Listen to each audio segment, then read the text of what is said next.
and we always appreciate that. So, Doug, thank you for that. And today, what I asked Doug to come on to speak about was this issue that we have in EMS, which I think is going to get worse. And I would love to hear Doug's opinion on this as he's speaking. But this wall time issue, I think, is reflective of what's happening in the hospital with the nursing shortage.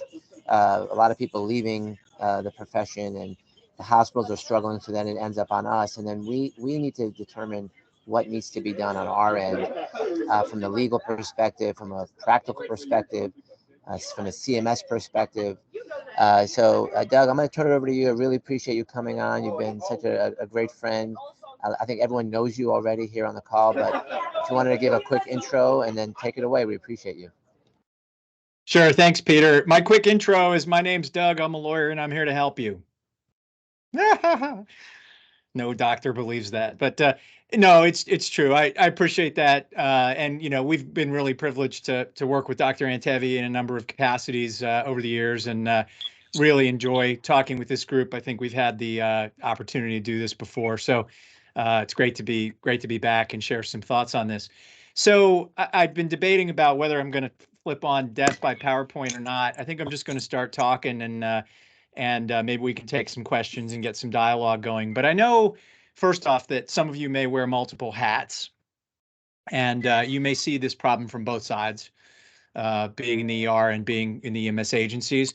I will say a couple of things up front. I am an EMS attorney. Our clients are EMS agencies all around the country. This is probably going to have a decidedly pro-EMS flair. It's not meant to be an anti-hospital. This is not bashing, but folks, at the end of the day, this has to be collaborative. And I just want to say that at the very beginning. Yes, I'm going to talk about some things that I think EMS can unilaterally do, that they can take upon themselves to do, and they don't need anybody's permission to do these things. However, this is this has to be addressed collaboratively. This is a problem across the board for the healthcare system. And just because I'm going to talk about some laws that I think are very much in EMS's favor in this issue, it doesn't mean we don't have broader responsibilities to the system and to our patients. And I always like to start this talk off with that. This is not an adversarial thing. That said, a lot of hospitals are abusing a lot of EMS systems with incorrect interpretations of the law that are primarily expressed as, you must stay here with this patient until we tell you you can leave, until we release you. And that is the big balloon myth that we are going to pop here today. And so when I talk about collaboration, that has to start with a level playing field, right? Collaboration is the goal, but it's not collaboration if hospital administrators and hospital clinicians say your EMS practitioners are not allowed to leave until we tell them they can. Well, let's get the law understanding correct, and then we can collaborate. Let's not collaborate from a position of, the hospitals sort of coming at this from, we tell you when you can leave, right? That's not how we start a collaboration. So anyway, so the playing field has to be level. The second thing here, I think, which is key, is that this is an issue primarily of federal law, right? We all know EMTALA, and this is really the law that governs this situation. And folks, this is not to take away from the problems that hospitals have with staffing. This is not to detract from the burdens that emergency departments face every day in overutilization as primary care sources, all the abuses that take place in the ER. This is not to take away from any of that. But what this is, folks, is plain and simply, every unit hour or portion of a unit hour that EMS spends caring for patients inside of hospitals are unit hours and portions of unit hours that those ambulances are not available for response in the community. And that has its own set of cascading consequences and problems that really the net effect is transfers these hospital problems, as regrettable as they are and as maybe unavoidable as they are, it transfers those hospital emergency department problems and makes them ripple into the EMS system, right? So EMS staff subsidizes hospital operations because now our caregivers are providing care and monitoring of hospital patients, even after, we've arrived at the emergency departments. So that is a cost structure, if you want to put it in terms of economics, that EMS reimbursement rates are simply not made to bear, right? That unit hour downtime for extended handoff delays is not baked into the cost structure of EMS. It's unsustainable. We don't have the people, we can't afford the overtime, we can't afford the units out of service, right? So there are all of those issues that we feel for the hospitals that have these problems, but we cannot let, as system stewards, we cannot let that problem cause sustainability issues for our EMS systems. So that's first and foremost. Now, let me switch to the law here for a second, because it's what I do. I'm a lawyer, right? Under federal law, EMTALA makes it very clear that the hospital's duty to the patient is triggered upon arrival of the patient on hospital property. Hospital property is actually more than just the emergency department. There's a very convoluted definition of hospital property in the federal regulations that comes from a bad case in Chicago that essentially says it's the main building, adjacent buildings, and anything within 250 yards. So not only is it when we physically get to the emergency department with that patient, but really that EMTALA duty of care applies when that patient gets within 250 yards of hospital property. That is, and I conceptually think of this as a legal transfer of care. So there's a legal transfer of care and a physical transfer of care.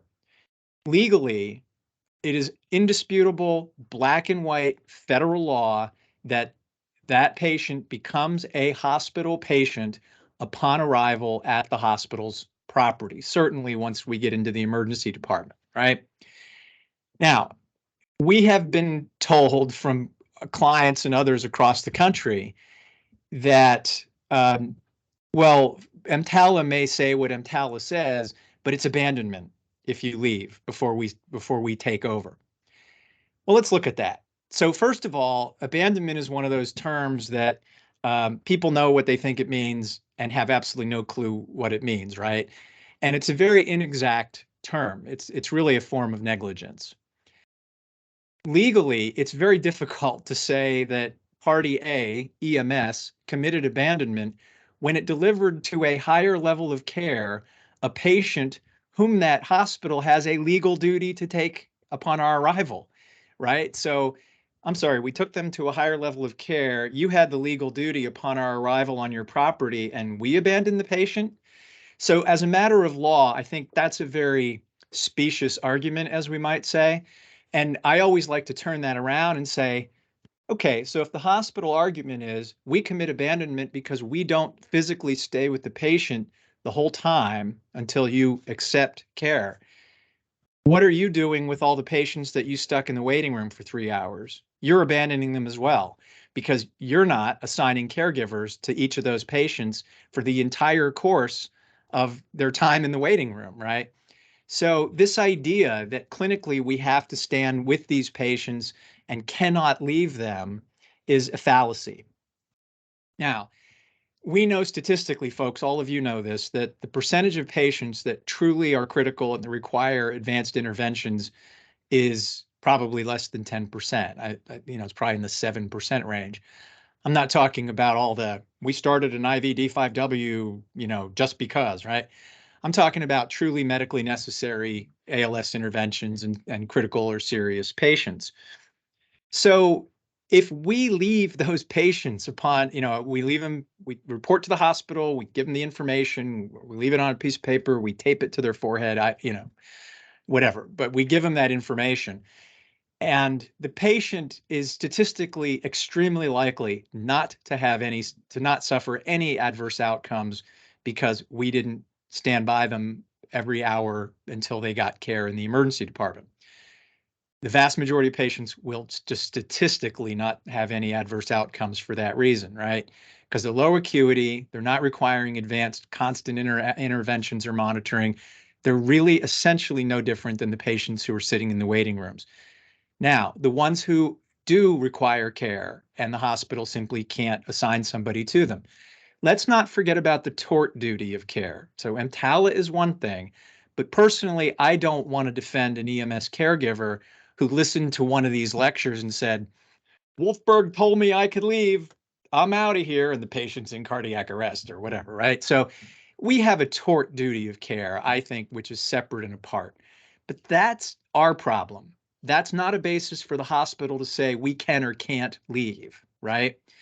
So I think medical directors should work with the agencies that are in their charge as medical directors. We can develop protocols. We do it. That, you guys do it every day, that differentiate between patients who are sick and patients who aren't, patients who can refuse and patients who can't.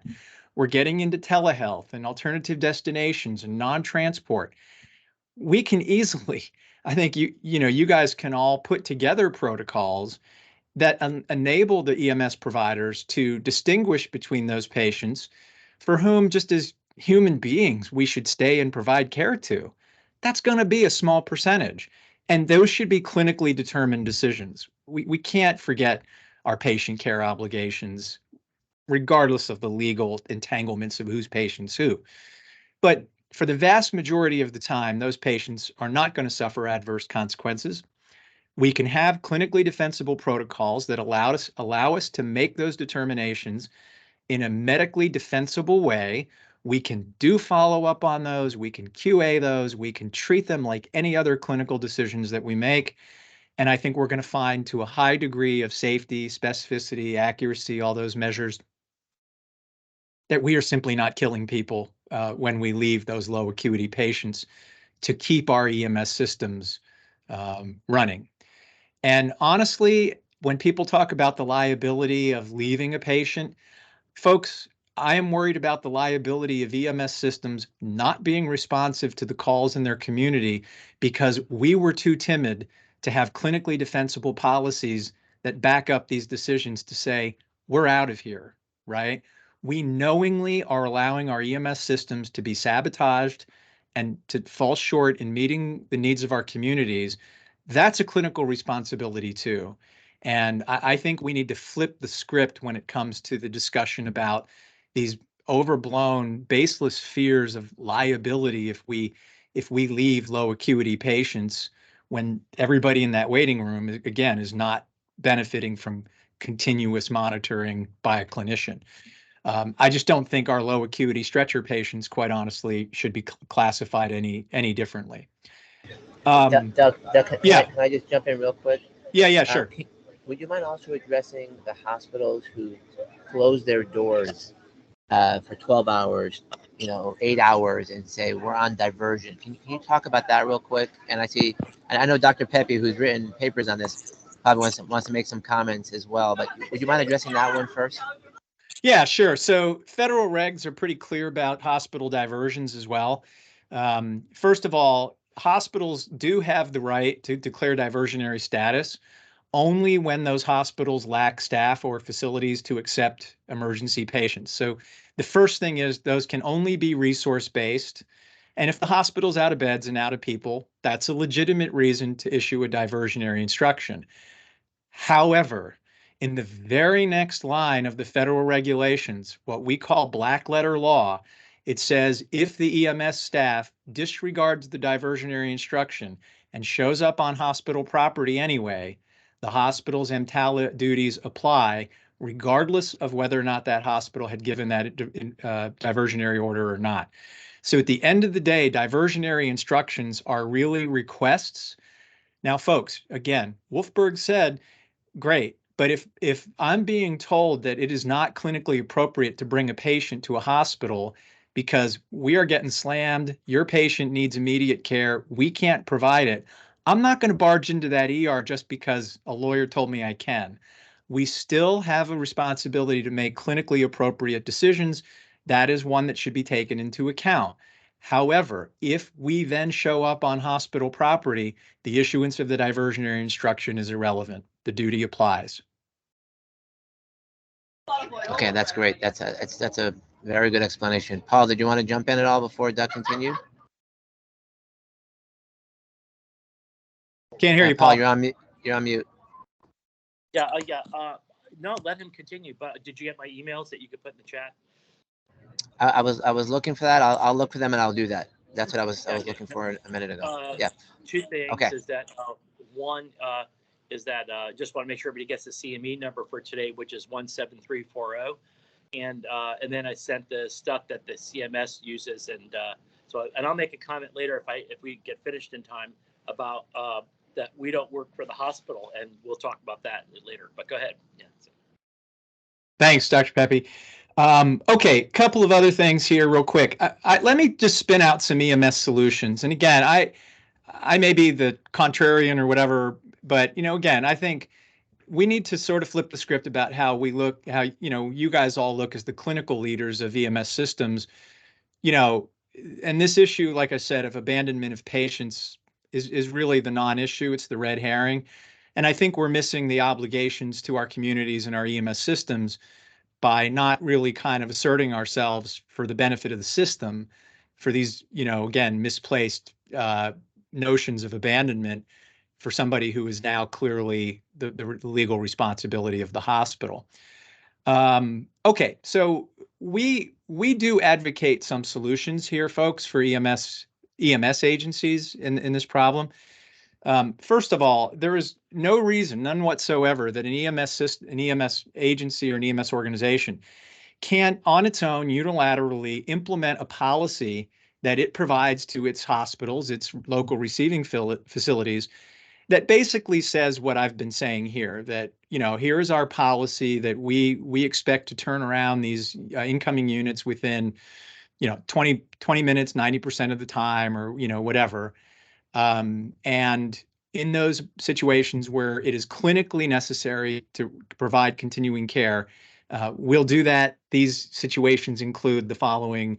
These will be continuously updated with medical, evidence and that kind of stuff. But make it clear that that's the exception and not the rule. And that the hospital can make the request. We do not have the obligation.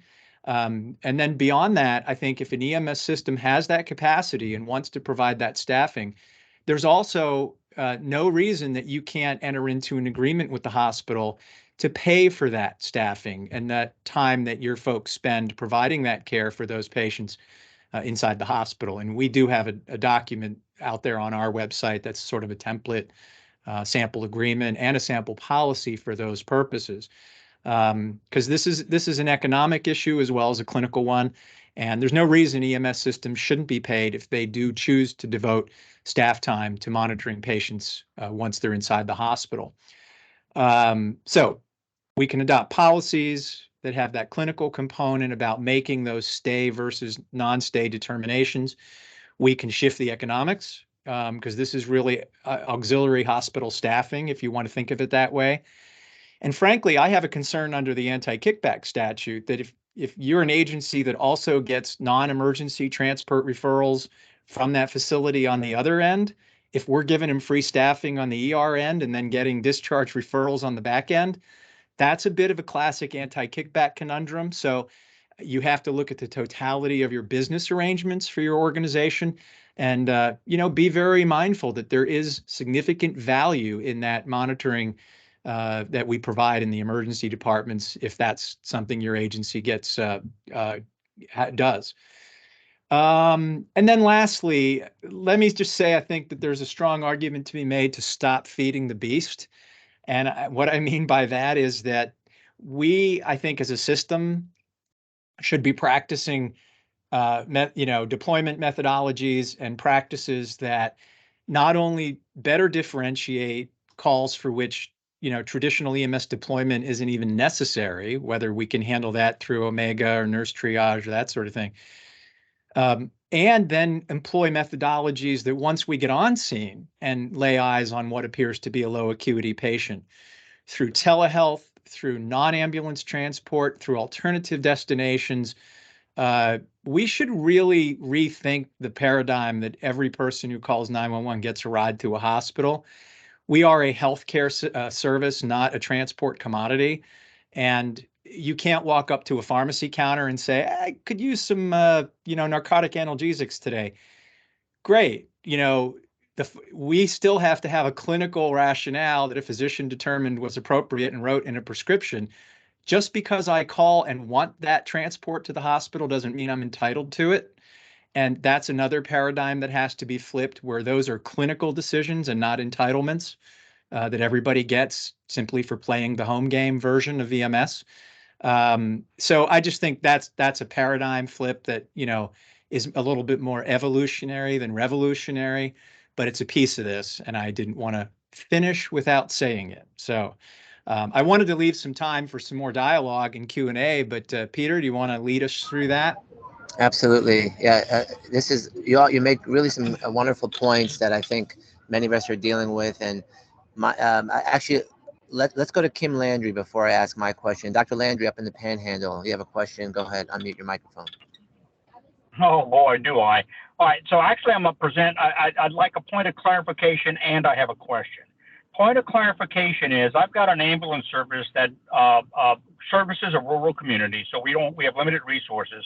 We transport patients to the adjacent county, and inevitably we're held at the wall for 3+ hours. And it could be anything from a minor low acuity to actually having chest pain on a cardiac monitor. And yet this hospital persistently offloads ambulances in their own county ahead of ours. And I get calls at 2 a.m. They're on the wall 4.5 hours. And what should we do? I often instruct them to go ahead and find an empty stretcher, offload the patient, go put it in front of the nurse's station, leave a short form, and ask them to give you a call when they're ready for report, and then you get back in service because you've got a county to cover. So that's number one. But number two, would it be inappropriate if our EMS crews offered to a patient that we deliver to a hospital and we're on the wall for 3 hours to offer them to transport them to an alternative facility that they may be seen quicker? Well, first of all, bravo to you. That was almost word for word something I would say in the longer version of this presentation, which is leave a short form, leave the patient anywhere that is reasonable and safe for their condition. Let the hospital know that you did that and be on your way. You are absolutely within your rights to do that. No questions, ifs, ands, or buts. And I strongly believe that more EMS agencies should do that. This is not a mother may I situation. I think unilaterally taking that action is completely appropriate to protect the integrity of your system. And Dr. Landry, I applaud you for that leadership. Secondly, the idea of offloading patients by priority, I think is an outright wholesale EMTALA violation. And I mean priority of in-county versus out-of-county, not by clinical condition. Look, the hospital has another duty under EMTALA, and that is to continuously assess and re-triage, if necessary, all the people that are in that emergency department. If there's 3 beds occupied with the sniffles and I got 3 chest pain patients, they damn well better bump them up in the priority chain. So that is a continuing obligation that the hospitals have. The EMTALA guidance, lastly, I'll say, also very clearly says, if asking EMS to stay with the patient is your solution, hospital, you have a duty to assess whether or not EMS can appropriately manage that patient condition for the period of time you're asking them to do that.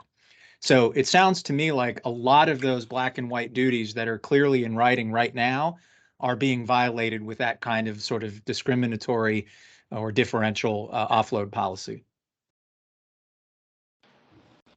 Doug, are you having agencies, to all the things you're mentioning now, are you having agencies coming to you trying to kind of lock up their policies from a legal perspective? Because I think all of us have all these ideas. Paul's been talking about this for quite a long time.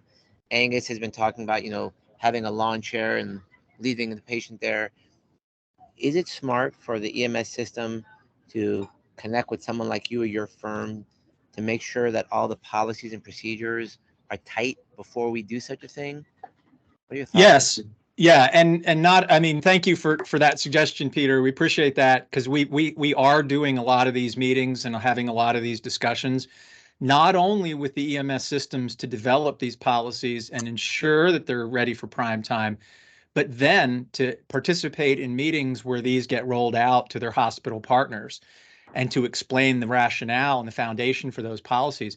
And I'll tell you, we've gotten reactions that go anywhere from, wholesale pushback. But, most of the time, the rationale is so solid because this is black and white, EMTALA guidance. We're not making this stuff up. Just real quickly, we had a meeting like that just a month or three ago. And the CEO of, Behemoth University Health System was on the call and, of course, took control of the call, 10 seconds out of the gate.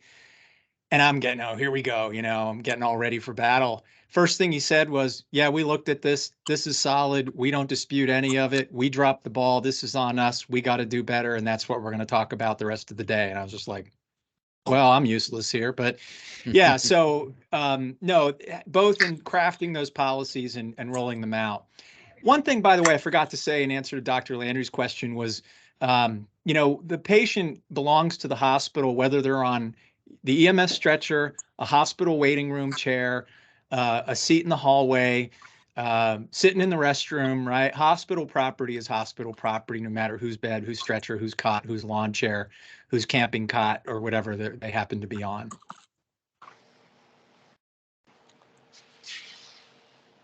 I see Dr. Pepe has his hand up. Yeah, go ahead. Peter's might be frozen, but. Oh, yeah. Yeah. Okay. Got it. Hey, just two things that we put in the chat, some information from CMS that I have a direct ring down to the guy who's in charge of this for CMS. Two things he made clear to me. Not only is it their patient as soon as we go over the threshold, whatever you want to call it, 250 yards or whatever it is. Despite the fact that we may feel like we have an ethical obligation to make sure the patient's being cared for in that position, I think that's why we're mostly in this dilemma, because we wouldn't just leave them there for the most part. But the other thing that we need to keep in mind, and our lawyers have to keep in mind, and our risk managers have to keep in mind on the EMS side, is that we are not credentialed to work in that hospital. You may be credentialed as a part-time job that you work there, but if you're not on duty there, you're not credentialed to work there. CMS is responsible for the hospitals, not for EMS. And so we shouldn't be practicing medicine there if we're monitoring a patient, continue to do an infusion or whatever. So that's an interesting and very compelling point of view that has to be kept in mind in all this as you do it. We, of course, if you see in the chat, we wrote this up because it was beginning to be a problem when people got into this diversion mode, that it was okay to do a diversion. Hey, Keith, I'll call you back in 5 minutes. I'm on a call. I'm on a webinar. Thanks. It's Keith Lurie. So anyways, what I was going to say was that there's a stepwise fashion where you first talk to the people in the emergency department. If that doesn't work, then you go up the level. Eventually, there's a place where it really goes to the point where you might even talk to your city attorneys and sue them for theft of city services. But as David Pearce was going to do in Houston a few years ago. But anyway, the bottom line is that we try to do it in a very gradual approach because we do understand their issues. They do have them, but they have solved them. One thing also, Doug, that you should know is something very clever that the people in Palm Beach did, Charlie Coyle up there and Dr. Shepke and Dr. Antevi and so on, in that actually reported the wall times that people were doing at the various hospitals. They made it public. They just put it out there and said how long they were there. And that really put a big dent in what was happening because it went out publicly. It was became a public document. So yeah, it's great. After that? Great point. Yeah, that which is measured is improved. And, in fact, California has been out front about methodology for ambulance patient offload time measurement. And there's some good resources on the state EMS agency's website there. But no, absolutely, we can monitor and track that. Since I have to go, there's one other thing to be fair, is that everybody says it's the hospital, hospital.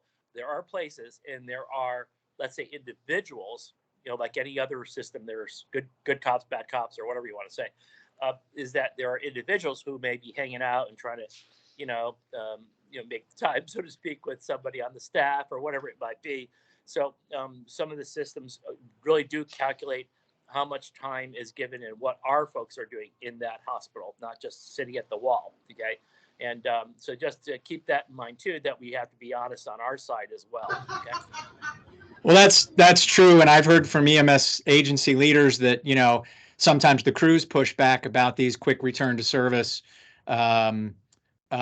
requirements because some of them like the downtime, you know. But so there is that human capital issue that we have to think about as well. But at the end of the day, I don't think these guys signed up to be sitting around idle in ERs. But you're right, there is some of that.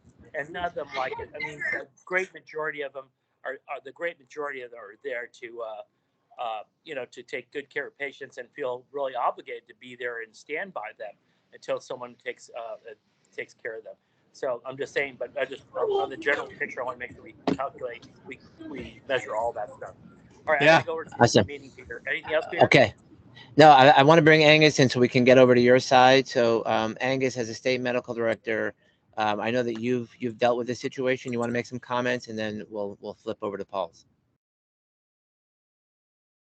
Sure. Thanks, Peter. So yeah, I take a slightly different tact. I manage it very, very actively, as opposed to just saying no divert, whatever. We manage it very actively. We maintain 97% plus 15-minute or less drop times using those active strategies. Having the numbers out there, I mean, every single day a report goes out that shows a hospital, any unit that stayed over an hour.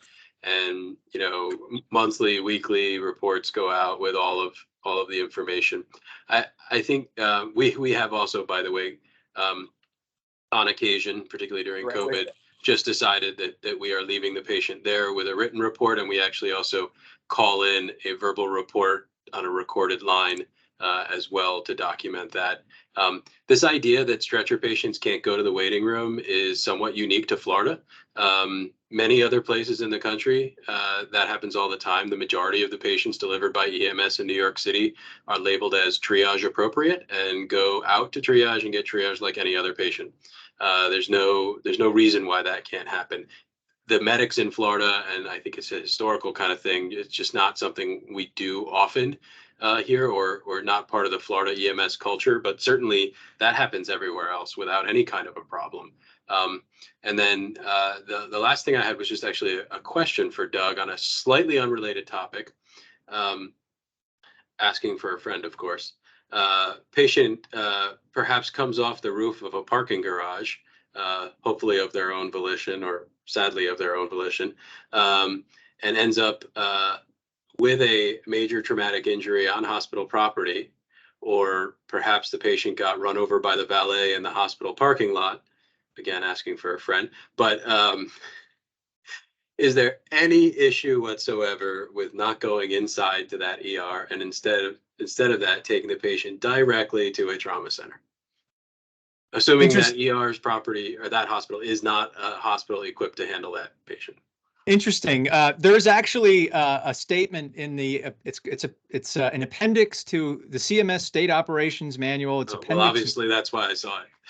Yeah, and what it says is, and I can send this to Dr. Antevi, and he can send it around, but it says if a hospital is merely being used as a transfer point, they're talking about what happens if we take a patient to a ground transport to a hospital only to be offloaded and then offloaded to an air ambulance to go to the trauma center.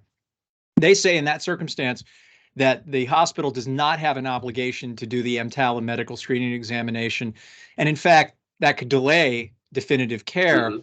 So CMS has sort of a recognized exception for that. I would say that, there's also, if the system's EMS trauma protocol would say, do not pass go, do not collect $200, don't stop at a non-accredited trauma center, go directly to an accredited trauma facility, that would also relieve that hospital of the obligation to take the patient, even if the injury occurs on hospital property. So I think we get the patient to definitive trauma care without delay of a medical screening examination by a non-trauma trained ER doc. Yeah, I appreciate it. I've just had a couple. I'm aware of the one about using their landing zone, but this is the instance where the actual trauma occurred on hospital property. So I've had some interesting discussions with colleagues at hospitals over what their obligation is versus mine. Yeah, I think the rationale between CMS's existing guidance on a trauma patient being able to bypass a closer community hospital and that air guidance that I mentioned all equal the fact that all we would be doing would be delaying definitive care, and that's not in the best interest of the patient. So I'd take that case every day of the week and twice on Sundays. Awesome. Thanks. Yeah, of And course. that's why everyone needs to have Doug on retainer. So Doug, you're incredible. Thank you so much. Let people know how to get in touch with you if they need to, or I mean, I could always send out your information. And then I know that you speak at a lot of the national conferences, and many of us see you in the halls there. But if you want to give us some parting words, and again, thank you so much for being on the show today. Yeah, my pleasure, Dr. Antevi. People can just Google PWW law and you'll find us, and you can link to my email address from our website.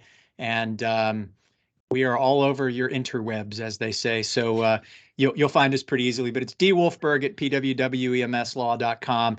You can also ping me through Dr. Antevi. He loves to be the messenger for this kind of stuff, I'm sure. But we're out there. You'll find us, and anything we can do to help your agencies, please let us know. And Peter, thanks for the invite. Good to see everybody. Thanks, Doug. You're a wonderful resource, and we really appreciate it. Thank you, guys. All right, guys. Thank you. And Angus will take us over to the other side. Have a good day, everybody.